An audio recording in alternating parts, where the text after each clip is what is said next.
বন্ধুরা, আমার সামনে দেখছেন একটা গ্রাইন্ডিং মেশিন আছে। গ্রাইন্ডিং মেশিনের আর্মেচার রয়েছে। তো এই গ্রাইন্ডিং মেশিনটা পুড়ে গিয়েছে, রোটার কয়েল ঠিক আছে, আর্মেচার কয়েলটা পুড়ে গিয়েছে।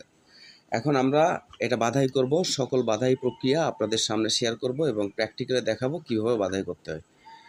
তো তার আগে যদি চ্যানেলটা সাবস্ক্রাইব করে না থাকেন, চ্যানেলটা সাবস্ক্রাইব করে পাশে থাকুন। এবার আমাদের কয়েল কত নম্বর কয়েল ছিল, যে কয়েলটা পুড়ে গেছে, আমরা কয়েল স্কেল করে দেখলাম। কয়েলটা ছিল 27 নাম্বার তার ছিল।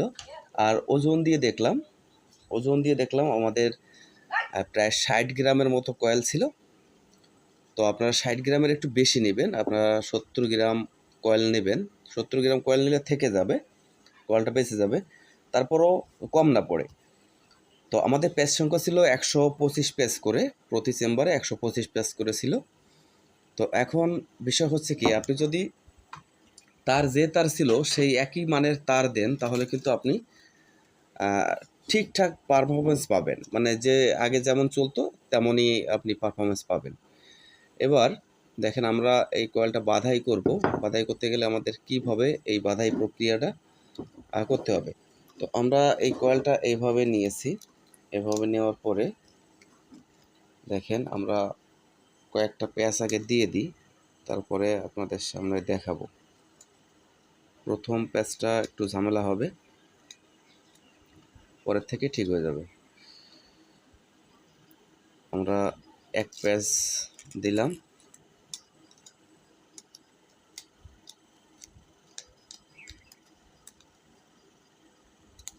এখানে এই দুই প্যাচ দিলাম,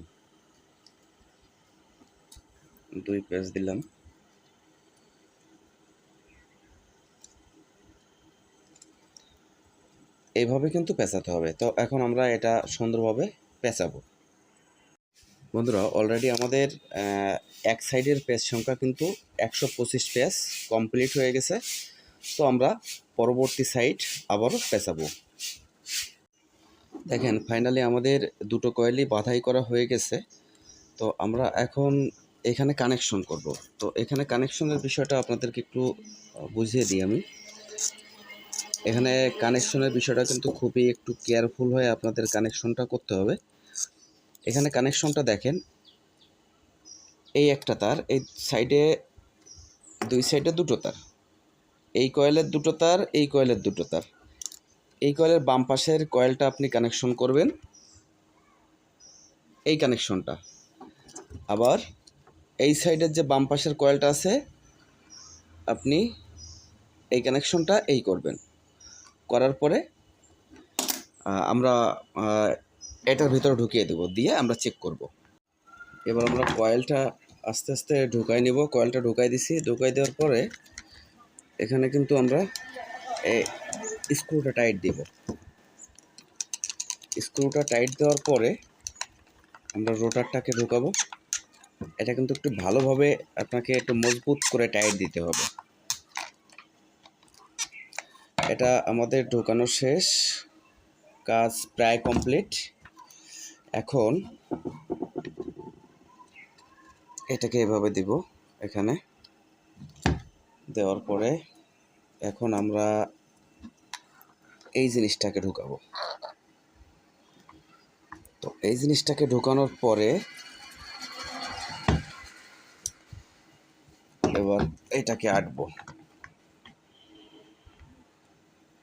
এটাকে এখন স্ক্রু দ্বারা এটা দেব। বন্ধুরা, আশা করি এটা ভালোভাবে ঘুরবে। আর আপনারা যদি দেখেন যে এর ভিতরে যে মোচাটা, মানে রোটার, এই রোটারটা নষ্ট হয়ে গেছে, কয়েল রোটারটা কালো হয়ে গেছে কয়েলটা, তাহলে এটা বাঁধতে যাবেন না। রোটারটা নষ্ট হলে এটা কিন্তু ঠিক করা পসিবল না। এটার স্ক্রুগুলো টাইট দিব। ব্যাস, এটা আমাদের কমপ্লিট। এবার কার্বনটা দিব। এখন ফাইনালি আমরা এই কার্বনটা, এর ভিতরে কার্বনটা ঢুকাবো। কার্বনটা ঢুকাই দিলাম, ঢুকাই দিয়ে এটাকে টাইট দিব। তো বন্ধুরা, এই ভিডিওটা যদি সত্যি আপনাদের ভালো লাগে, কোনো কাজে আসে, তাহলে আমার চ্যানেলটা সাবস্ক্রাইব করে রাখবেন, তাহলে কিন্তু প্রতিদিন নতুন নতুন এই ধরনের ভিডিও আপনারা পেয়ে যাবেন। এটাকে ফাইনালি আমি টাইট দিলাম। টাইট দেওয়ার পরে এবার কিন্তু আমাদের এটা ঘোরানোর জন্য তৈরি হয়ে গেছে। এটা ঘোরানোর জন্য আমাদের আপাতত তৈরি হয়ে গেছে। তো এবার আমরা এটাকে কানেকশন করব। প্রথমে আমরা কানেকশনটা সিরিজ লাইনে দিব।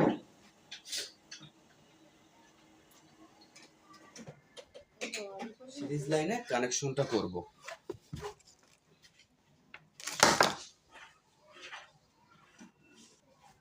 তো সিরিজ লাইনে কানেকশনটা করছি, করার পরে এবার আমরা এই সুইচটাকে অন করে দেব। সুইচটাকে অন করে দিলাম। অন করার পরে আমাদের এটা কিন্তু সিরিজ লাইন জ্বলছে, মানে আমাদের লাইন পাচ্ছে। এবার এটাকে আমরা পরিপূর্ণভাবে লাইনে দিব। পরিপূর্ণভাবে লাইনে দেওয়ার পরে দেখব আমাদের জিনিসটা ঘুরছে কিনা। তো তার জন্য আমরা এবার ডাইরেক্ট লাইন দিব।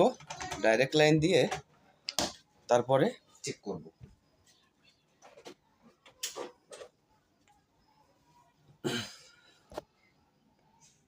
তো ডাইরেক্ট কানেকশনটা আমরা করছি, করে এবার আমরা এখানে দিব।